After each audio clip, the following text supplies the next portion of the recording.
Hi, thanks for coming to my channel. So the issues I'm going to be raising here, I've covered before, but perhaps this one's going to be a little bit more specific. Just a disclaimer before I begin. I don't want people to misunderstand me because it happened in the other videos where people kind of assumed I was talking about particularly personal experience, and that wasn't really the case. So just for the record, I've had a few girlfriends, and I'm not a virgin. Okay, that is the record. And if it wasn't the situation, given the nature of this video, I would have no need to lie about it. So this is not about me. Um, but it is something I empathize with because some of the opportunities for me did come later than I would have liked, but it's not my status right now. So I feel I'm in a position to talk about this. And the issue at hand is what I feel is a particularly cruel form of bullying, which is based on people's experience, sexual or relationship experience. Now, we know about homophobic bullying, we know about transphobic bullying and other forms of bullying, which are quite specific. And when I talk about transphobic bullying, I'm talking about not people debating the issues around transgender pronouns and so on, or that's not what I'm talking about. I don't consider that legitimate debate as bullying. I'm talking about, just mocking people directly, that sort of thing. Um, so those sort of problems based on sexual orientation are known, and they're awful. They can lead to a great deal of unhappiness. But there's another form of bullying that I think is hugely overlooked, and it is something that I think is still a big problem in Western society. Probably exists in other societies as well, but I say Western society because, post 1960s, we feel sexually liberated, right? And you see sex everywhere, particularly in the music industry. Now, I'm not a Puritan. I don't spend a lot of time thinking about the objectification of the human body. In fact, I think that's an overused term. Nevertheless, it is everywhere. And with this comes this idea that people who somehow don't have as much experience or limited or even no experience, somehow something wrong with them. That makes me very angry because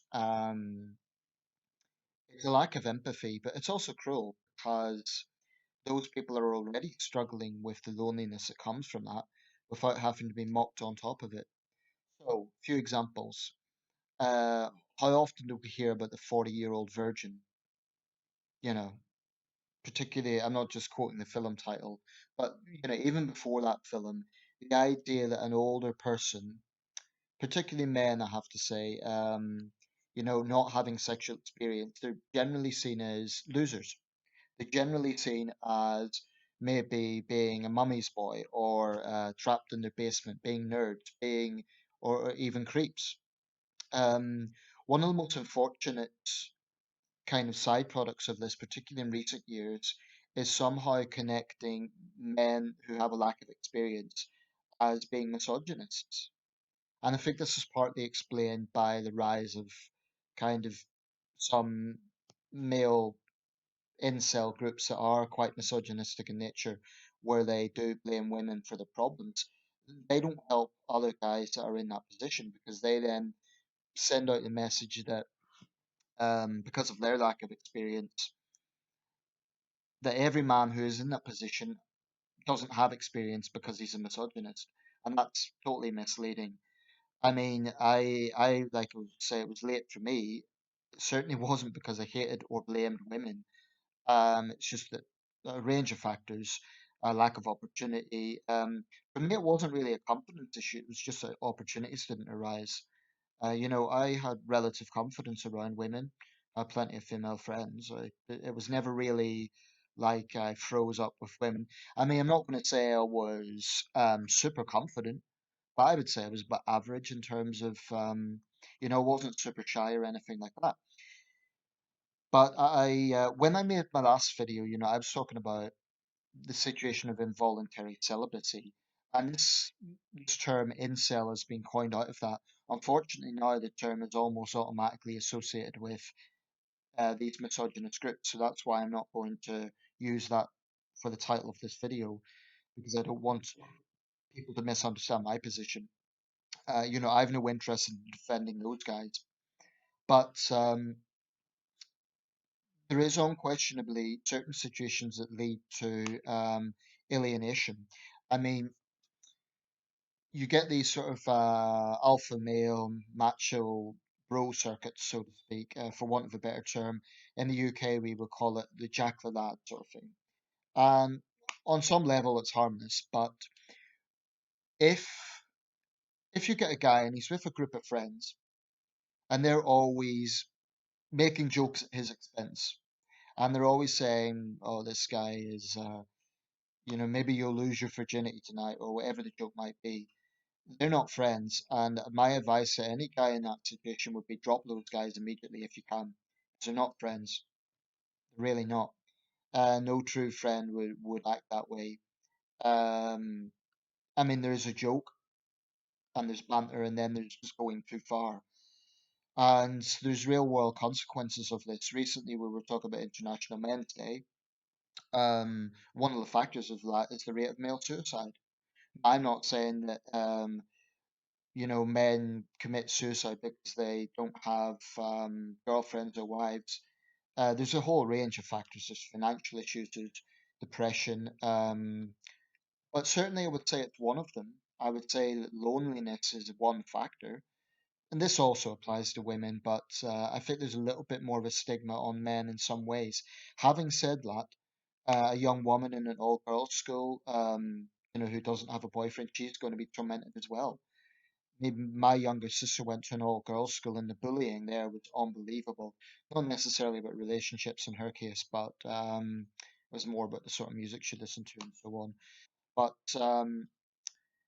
I think it's grotesque, this idea that if someone has limited experience, then it's okay to make fun of them. And I've noticed that people will use virginity as a way to insult or point out a weakness. Like whenever you get a misogynistic guy, I've seen people say, "Oh, he must be a virgin." Why? Why must he be a virgin? He could be a guy who's been married several times and has lots of sexual experience, but for whatever reason he's resentful towards women. Maybe he doesn't like his ex-wife. So the idea that it always comes from lack of experience is dangerously misleading because it then stigmatizes everyone who's in that position, and it makes their loneliness even worse because if they talk about it, they're being lumped in with misogynists. I think that's very unfortunate. And this is something I've only really noticed sort of in the last year or two. There was that incident in Toronto where the guy killed 10 people and he cited his incel status as a reason. Now, unfortunately, you get extremists like that who, are not helping the perception. Um, but I do think it's kind of one of the last stigmas, the last taboos of Western society, the idea that someone is a virgin, say, 25 plus. Um, like I say, there could be a range of reasons for that. The last video I made on this generated quite a lot of discussion. I didn't get back to all the comments, but it ranged from perceptions of how important is sex versus moral issues on it, all sorts of things, really. They generated a lot of discussion, which is good. Um, one person, I will mention this point, one person said, is it as important as breathing, eating, or sleeping? The answer to that is obviously no, it's not. But you can't patronize people and say they shouldn't care about it. The people who say that are either people who are voluntarily virgins for religious reasons, or they've had experience and so they cannot empathize, i.e., they've had pretty standard, if there is such a thing, number of partners and sexual experience, and they're saying, "Oh, what are you complaining about?" Well, that sort of intimate human relationship, that sort of intimate desire, is a completely human thing. So I don't see why it should be stigmatized as a bad thing. If someone wants sex, it doesn't make them a sexual deviant or a pervert. Obviously, if they obsess about it and it's the only thing they think about, that can be problematic. But if you are 40 or 45 or 35 and you haven't had that experience, it is the most natural thing in the world to desire it. That's not abnormal, that's normal. To me, that just demonstrates that you're thinking in a totally cognitive, rational way because you desire something that other people have enjoyed and experienced.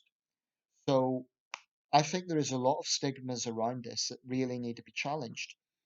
Um, I'm not denying that there are misogynists out there, but I resent and I reject the idea that every man in this position is of that persuasion. Is like he blames women for it. That is not the case. Um, but also the bullying is disgusting, you know, because it's bad enough as it is dealing with the loneliness, but then to have people mock it, I just think it's repugnant, and I've always spoken against it. So that's my thoughts on the matter. I think it is one form of bullying that continues to kind of get overshadowed. I don't know what it would be called, but basically, it's based on attacking or criticizing or mocking people because of the lack of experience. Um, all I would say is, what does that say about the people who are doing it? Apart from being low-life scumbag bullies, um, it demonstrates a kind of need to feel that they need to be qualified as someone with experience, like it makes them special, and it doesn't. Any of your thoughts?